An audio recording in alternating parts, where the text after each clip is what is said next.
morning, good afternoon. It's 1 o'clock in the afternoon. It's cold. Oh look, I got a new bike rack. So the first person that hit the back of my car, which was the guy from Relevant, he ended up, I should not go this way. Why is there so much traffic? What is this guy? Freaking 19-wheeler, not even 18-wheeler. It's like, I've got extra wheels because it's Texas, blah, blah, blah. So the first guy that hit my car and broke my bike rack, the first time was in October and rear-ended me. So when I called up, and of course the guy was in his work truck from Relevant, and I was like, hey, your employee just smacked into the back of my car. I did a video on it. And so the CEO was like, I'm so sorry, what can we do? I said, well, I could be American and just sue the hell out of you, but I don't have any medical bills and I'm not that kind of person. So I said, look, just buy me a new bike rack. And so it took me about 2 months to go pick it up, but it's in the back of my car now. So I need to, oh, and then I got rear-ended again by the hit and run, and that obliterated my bike rack. So yeah, so at least I've got a new bike rack now, which thankfully I didn't put it on previously, otherwise it would have been destroyed by the second woman. And then she sent me the email and she's like, you know, it wasn't me, it was my friend. I'm like, you might want to give me your friend's name and phone number, because right now it's on you. And how do you not notice your car is damaged when the front bumper is hanging off in broad daylight? Like literally, you don't even look at your car. Like I do a walk around, you know, OPSEC, right? Operational security, situational awareness. It's a military thing. Or it actually should just be a human thing. But I do a walk around in my car, you know, before I leave it, like not for paranoia or anything, but just to check, because this is Houston, where people just drive like they've got more insurance than you. And I have the 3,000% highest possible insurance policy you could possibly get. Like literally, I mean, because I don't have any medical bills. The only thing is I took out my medical. So if somebody hits me, they don't have to pay medical. And I shouldn't have to pay, you know, a $30,000 policy, you know, in addition, because I don't have any medical bills. Like, so there's nothing, so why would I pay an extra, you know, $20, $30 a month for my own medical? So I took that out. I don't need that. I have free medical care with the VA. So, and I talked to the VA, I said, well, you know, do most veterans know that they don't, you know, if they get free medical care, you know, everything's covered. I've never had a medical bill in 20 years. So, and I've been hit multiple times by people. I've been rear-ended. You know, it's just like the nature of living in Los Angeles and living in Houston. So, you know, you get fender benders and stuff. And I've been mostly hit at red lights by people that were not paying attention. So anyway, so red lights terrify me. I'm like, I stay back. I'm like, I'll be in the back of the line. I'm not in a hurry to get to the red light or get through, you know, I don't run red lights or anything like that. So anywho, it's cold today. It's 40 degrees. I'm in my little polar fleece. I had to buy a new one because I left the other one at my friend's house and they left the country. So now I'm like stuck without my fancy Uniqlo thing. You're on the wrong side of the road, dude. Dude, that guy. Get on the right side of the road. What is happening? I mean, everyone's just like, oh, new administration coming in 2 weeks. Let's just go crazy. Like, I don't know. Anyway, that's that. So I'm just, yeah, driving around. I'm running errands. Went to go get my mail. Got my registration for the van. So we are legal for another year. This registration ends in March. So I need to probably take care of that in February. And I don't think we have to, do the car inspection. I don't know. But anyways, for this car, which I really just want to get rid of. I need to get rid of this vehicle. I'm done with the little SUV. I don't really need it anymore. I'd rather get like a little Fiat or a smart car or something, like runaround car for Houston. I don't need to have the fancy SUV. The only reason I got this was so I could do car camping, because it got really, really good gas mileage, between like 35, 40 miles to the gallon. And it was great for car camping that first year. But where the hell am I going? I'm on Kirby now. I passed the HEB. I want to get sushi or like an onigiri. So I'm hungry, so I need to get food. But anyway, back to me. So yeah, I really don't need this vehicle. You know, I'd rather get like a little runaround car that, you know, lower all my expenses. And that's the thing about travel. People are like, how do I make money in van life? I'm like, really, your entire life should be about offsetting the cost of your life. Like, figure out ways to or research ways that you can reduce the cost of everything. So for example, have a fuel economy car, but you know, some of those are really expensive. So maybe it's okay to buy a pre-owned vehicle. And this is like crazy U-turn day. What are you doing? You're on the sidewalk. You too, Porsche. Look, you're not even, don't wave at me like I'm your friend. So I'm like, you're really, this is not even the crazy neighborhood. This is like the fancy neighborhood. Everyone's like, I'm just going to invent my own U-turn. Anyway, they actually ban U-turns on most roads in this area at night because people do street racing and cruising, and they don't want you doing U-turns in the left turn lane. Anyway, so I've got all these new restaurants over here. I'm hungry. I got to eat because I've got a doctor's appointment. So January is like my month of doctor's appointments, and I just started a new therapy. I'm not all like the BetterHelp, like robotic therapy. Like I actually have a proper counselor at the VA. So I just started a new program for 16 weeks, and I don't like my therapist. She's kind of horrible, and so I got to like request someone else. She was really abrasive, and I'm a survivor of like domestic violence and assault and stuff like that. So I'm very sensitive to being ordered around. Like, you know, some guys are like, I'm a dominant guy. I'm like, that's great. You're not going to tell me what to do, because I go into my fight or flight mode. So it's not romantic to like be in a relationship with somebody who takes charge. No, anyway, that's something else. But yeah, I don't like her, and I just had my session yesterday, so I need to get the VA to assign me someone else. And they only assigned me someone now like her because I was adamant, like I can't wait till March. I need to talk to somebody, like, because that's, you know, for me it's been helpful to go through a few of these different programs. And it's not like, you know, I'm not like crazy or anything. It's just that I prefer to kind of talk to somebody neutral that is schooled in understanding the kind of individual that I have to how can I say, the individuals that I have to tolerate in my life. And so I needed to speak to somebody that is familiar with the kind of mental anguish that I'm being put through. So I won't elaborate, but yeah, when you go through that sort of domestic emotional abuse, and it really doesn't make any sense because you're a good person and you don't deserve it, and why is this happening to me?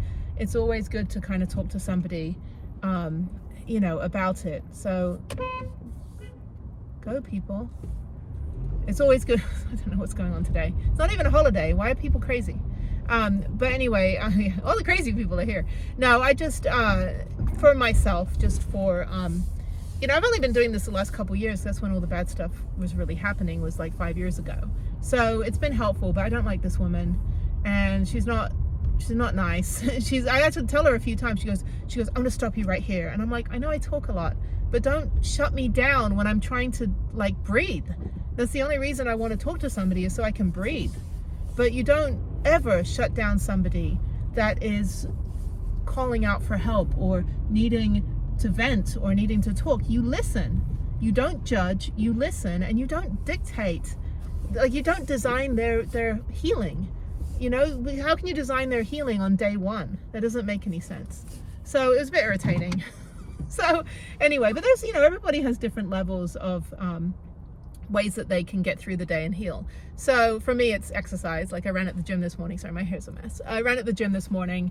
I rollerblade every day, or I do my nonprofit. I'm very good at compartmentalizing everything in my life. So if something at work is bothering me, it doesn't affect my, loving relationship. If I'm dating someone, it doesn't affect my friendships. My friendships don't affect my job. My job doesn't affect, my parenting. My parenting doesn't affect, this and that. But when you're up against a few outside factors that their intention is to disrupt the flow and to unbalance your world, and you don't know why they're doing that and why they won't stop after 10 years, you got to talk to someone about it. So a lot of people have different things. Mine's exercise and going through these 16-week programs, which I do about once or twice a year. So last year I did twice. In 2023 I had grief counseling because Jeff was in the hospital. He's still in the hospital. I'm going to go out and see him in a couple weeks out in LA once the fires stop. The fires are horrible. I feel so bad. My friends have lost their homes. They've lost their kids have lost their schools and their playgrounds and our hiking trails and, you know, restaurants and YMCA and, you know, just so many amazing, wonderful places. People have lost their places of worship, like their support groups. Their communities have kind of dispersed out, disbanded because everyone's trying to find somewhere to stay and your neighbors are gone. I mean, it's horrific. I just, you know, I can't even comprehend, and it's still ongoing. Like my whole old neighborhood where I used to live for 6 years is gone. I mean, that's just, it's devastating. But I'll be down in that area when I go see Jeff because he's out there. I think he's okay. I think where he's at is away from the fires. But now you got arsonists setting fires, and I don't know how any of these fires started. I didn't, you know, I just got the alert on my phone because I still get Los Angeles alerts. And it said like evacuate now Pacific Palisades, and then I looked on the news and it was just the inferno, which is just horrific. So yeah, I mean, I don't really like, you know, sorry, I'm just looking around the park. I'm at the HEB part. I'm gonna get some food, some lunch here.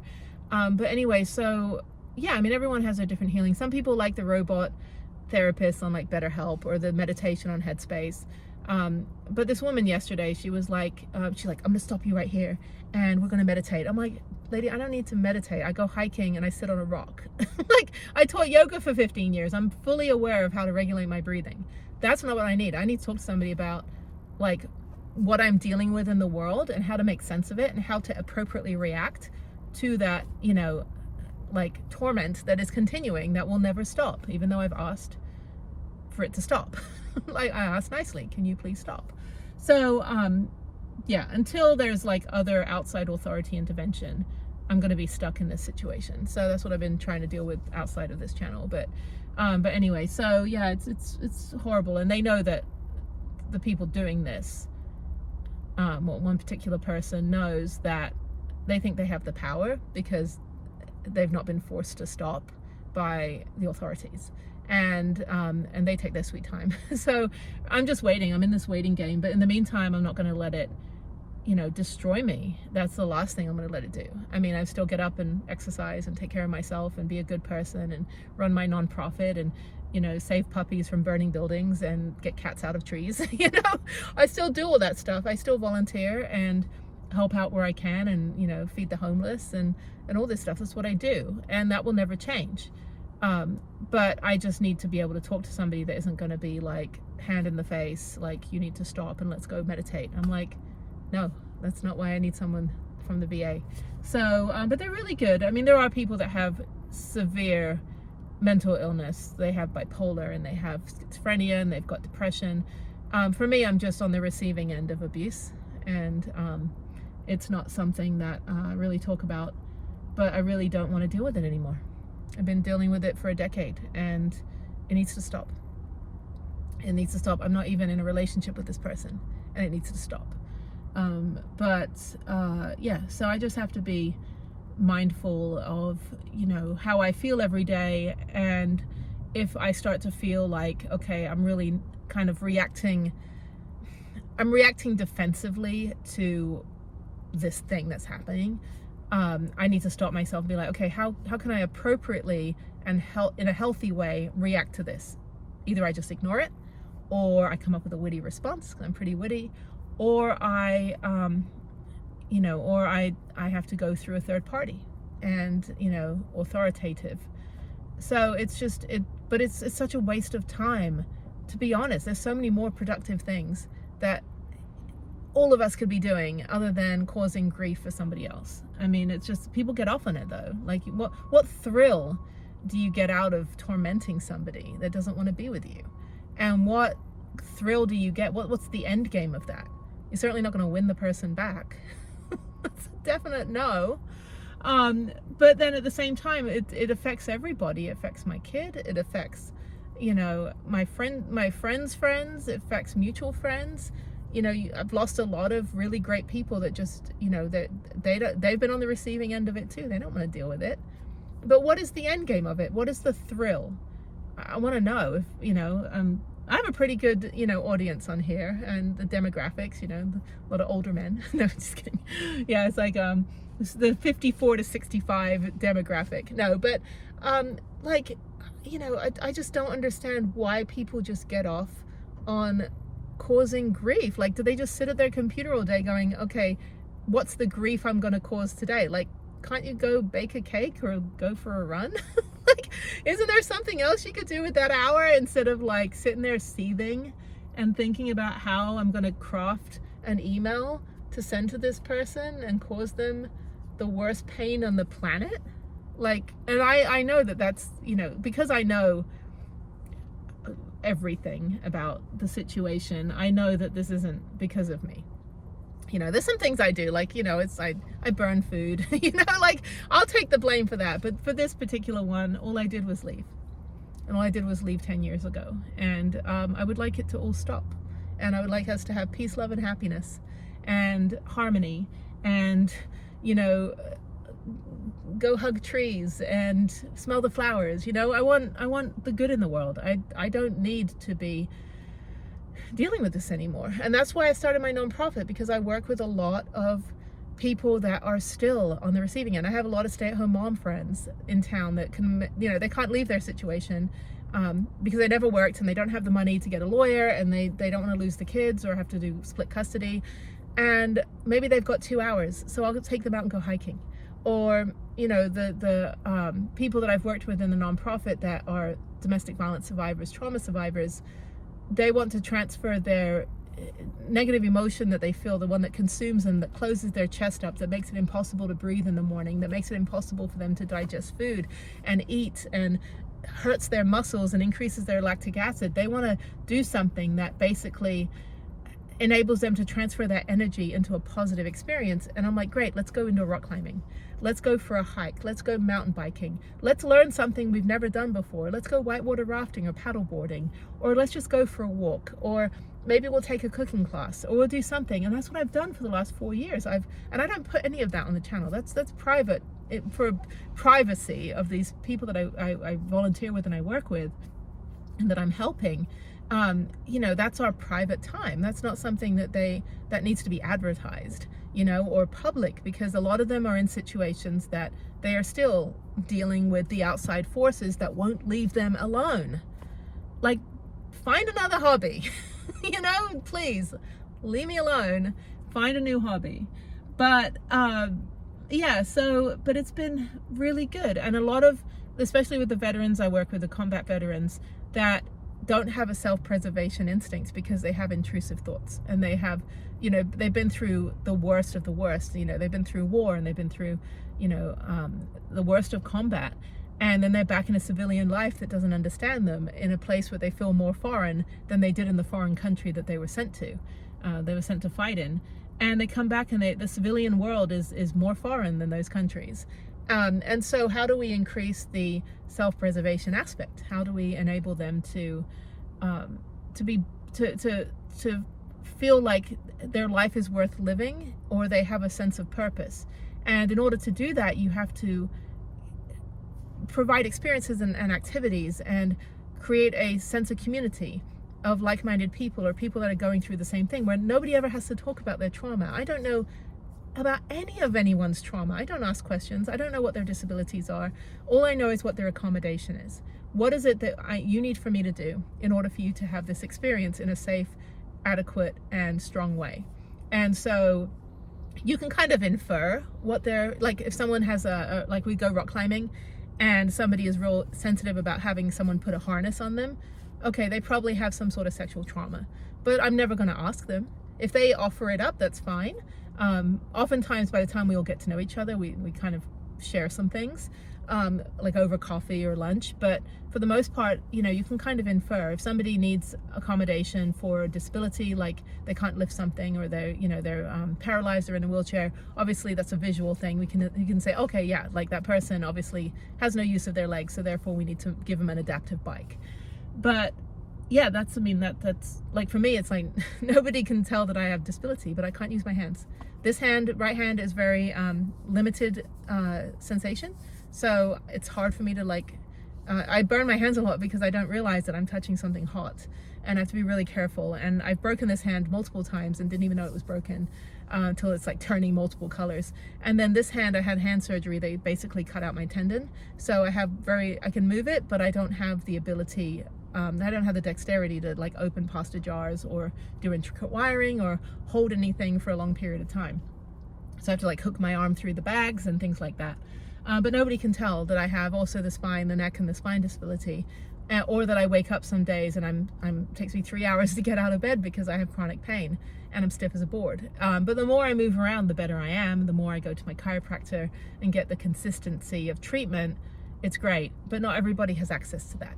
So my nonprofit basically creates that bridge so that at least there's some alleviating of the negative issue of, you know, decreasing the intrusive thoughts and increasing the self-preservation instinct and improving their mindset so that their home life and their relationships, you know, are better, or that they're confident and able to leave the relationship that they didn't think they could leave. It's like that movie Sleeping with the Enemy, like the Julia Roberts, you know, she takes swimming lessons. Spoiler if you haven't seen it, it's like 35 years old. It came out in like 1990. But yeah, she wants to get away from her abusive husband, and so she takes swimming lessons, and then she pretends that she drowns. And of course nobody knew she was taking swimming lessons, so everyone assumed that she did drown because she didn't know how to swim. But then she sets up a new life in a new town and blah blah blah. But it's the thing is, like, some people only have an hour, and an hour can make a big difference once a week. I mean, that's 52 hours a year. That's over a day and a half, 2 days of time. That 2 days is a long time, you know, that could change somebody's life. So it's a, you know, it's slow going. We need to raise money, so please donate here. And well, I'm wearing a white shirt, so I can't put it. So donate here, and then donate here to help us. And yeah, because I mean, that's all I do now. So all I'm going to do is make the world better, because I know firsthand what it's like to be on the receiving end, and it's not fun. And it's taken me a long time to get to a place where I'm able to draw a very thick line between how that person is trying to make me feel and how I actually feel. So anyway, that's that. So there's 22 minutes of me babbling. All right, I'm gonna go in and get lunch, and yeah, I'll talk to you guys on the next one. So again, right here or right here. Thank you.